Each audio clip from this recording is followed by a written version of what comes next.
Hi and welcome back to Markets Winner. मैं नवीन वरिधानी आपका technical analysis में स्वागत करता हूं। टेक्निकल एनालिसिस को लेके लोगों के कई सवाल है। अक्सर लोग कहते हैं कि उनके शेयर परचेज करने के बाद भाव हमेशा नीचे आ जाता है और अक्सर उनका स्टॉप लॉस हिट हो जाता है। ऐसा क्यों होता है? इन्हीं सब सवालों के जवाब देने के लिए मैं आपको एक और उदाहरण देना चाहूंगा। मिसाल के तौर पे अगर आप कोई गाड़ी चलाते हैं तो आप ट्रैफिक सिग्नल्स हमेशा रिस्पेक्ट करते होंगे। ग्रीन सिग्नल पे आप गाड़ी हमेशा आगे बढ़ाएंगे। रेड सिग्नल पे आप हमेशा अपनी गाड़ी रोक देंगे। नो एंट्री में आप कभी गाड़ी एंट्री करेंगे ही नहीं। गाड़ी को सही तरीके से चलाने के लिए इन सारे सिग्नल्स का पता होना बहुत जरूरी है। वैसे ही स्टॉक मार्केट में निवेश करने से पहले आपको टेक्निकल एनालिसिस सीखना बहुत जरूरी है।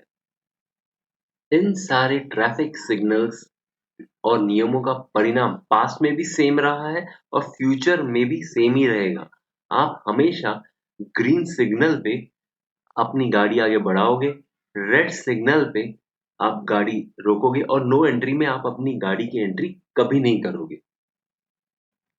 वैसे ही शेयर मार्केट में टेक्निकल चार्ट्स के जरिए हमें कई सिग्नल्स मिलते हैं जिससे हम शेयर के भविष्य की प्राइस का अनुमान लगा सकते हैं। अब आते हैं हम टेक्निकल एनालिसिस की डेफिनेशन पर। इस डेफिनेशन को बेहतर एक्सप्लेन करने के लिए मैंने इसे 3 पार्ट में डिवाइड किया है। टेक्निकल एनालिसिस की डेफिनेशन का पहला भाग है कि ये एक ट्रेडिंग डिसिप्लिन या सेट ऑफ रूल्स है जिसे आप अपने इन्वेस्टमेंट को इवैल्यूएट करने के लिए यूज कर सकते हैं। टेक्निकल एनालिसिस की डेफिनेशन का दूसरा पार्ट है कि ये एक ऐसी स्किल है जिससे आप ट्रेडिंग और इन्वेस्टमेंट अपॉर्चुनिटीज पहचान सकते हैं। टेक्निकल एनालिसिस की डेफिनेशन का तीसरा पार्ट है analysing trends from trading activities such as price and volume. अभी कुछ देर पहले हमने ट्रैफिक सिग्नल्स को बहुत अच्छी तरह डिस्कस किया था। टेक्निकल एनालिसिस में आप प्राइस और वॉल्यूम के जरिए शेयर की फ्यूचर प्राइस का अनुमान लगा सकते हैं। यानी कि आपको प्राइस और वॉल्यूम कुछ ऐसे सिग्नल्स देगी जिससे आप शेयर के फ्यूचर के प्राइस का अनुमान लगा सकते हैं। इसी के साथ हमारा टेक्निकल एनालिसिस का डेफिनेशन यहाँ समाप्त होता है। चलते हैं हम हमारी नेक्स्ट स्लाइड पे। इस स्लाइड में मैं आपको कैंडल स्टिक पैटर्न्स के बारे में जानकारी दूंगा। कैंडल स्टिक पैटर्न का इजाज जापान में हुआ था। मिस्टर होमा जो कि सकाता में रहते थे, उन्होंने इसका इजाज 1750 में किया था।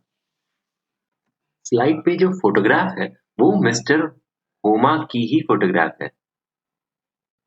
मिस्टर होमा ने इसे राइस कॉन्ट्रैक्ट्स के भाव का अनुमान लगाने के लिए इस्तेमाल किया और बहुत फायदा कमाया।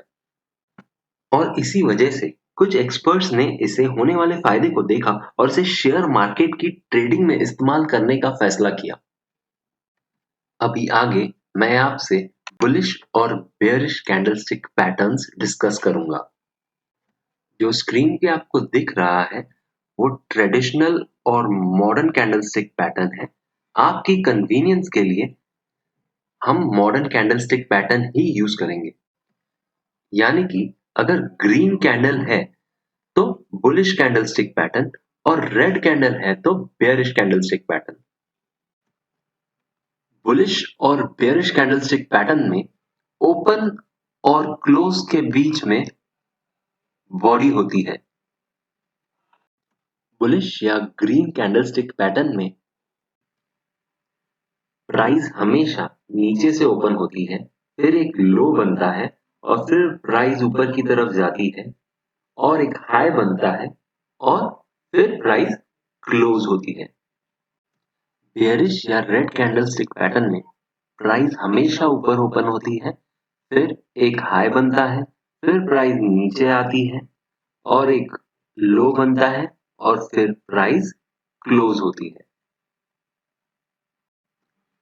बुलिश कैंडलस्टिक पैटर्न में नीचे की ओपन और लो को और साथ ही ऊपर की हाई और क्लोज को शैडो कहते हैं। बेयरिश कैंडलस्टिक पैटर्न में ऊपर की तरफ जो ओपन और हाई बनता है और नीचे की तरफ जो लो और क्लोज बनता है उसे शैडो कहते हैं।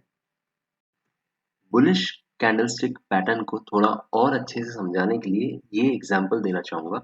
बुलिश कैंडलस्टिक पैटर्न में हमेशा प्राइस नीचे ओपन होती है और स्टार्टिंग में बाइंग प्रेशर कम होता है, इसके लिए एक लो बनता है। फिर बाइंग प्रेशर आता है और कैंडल ऊपर की तरफ जाती है और वहां पे एक हाई बनता है। फिर सेलिंग प्रेशर आता है और थोड़ा नीचे वो क्लोज करती है। बेयरिश कैंडलस्टिक पैटर्न में हमेशा प्राइस ऊपर की ओर ओपन होता है और क्योंकि बाइंग प्रेशर कम होता है इसके लिए एक थोड़ा सा ऊपर एक हाई बनाता है और बेयरिश कैंडलस्टिक पैटर्न में सेलिंग प्रेशर बहुत ज्यादा होता है, इसके लिए प्राइस नीचे आता है और एक लो बनता है। फिर थोड़ा सा बाइंग प्रेशर की वजह से प्राइस ऊपर आता है और यहाँ पे क्लोज हो जाता है। इसी के साथ हमारी कैंडलस्टिक पैटर्न की जानकारी यहाँ पूरी होती है और चलते हैं हम हमारी नेक्स्ट स्लाइड की ओर।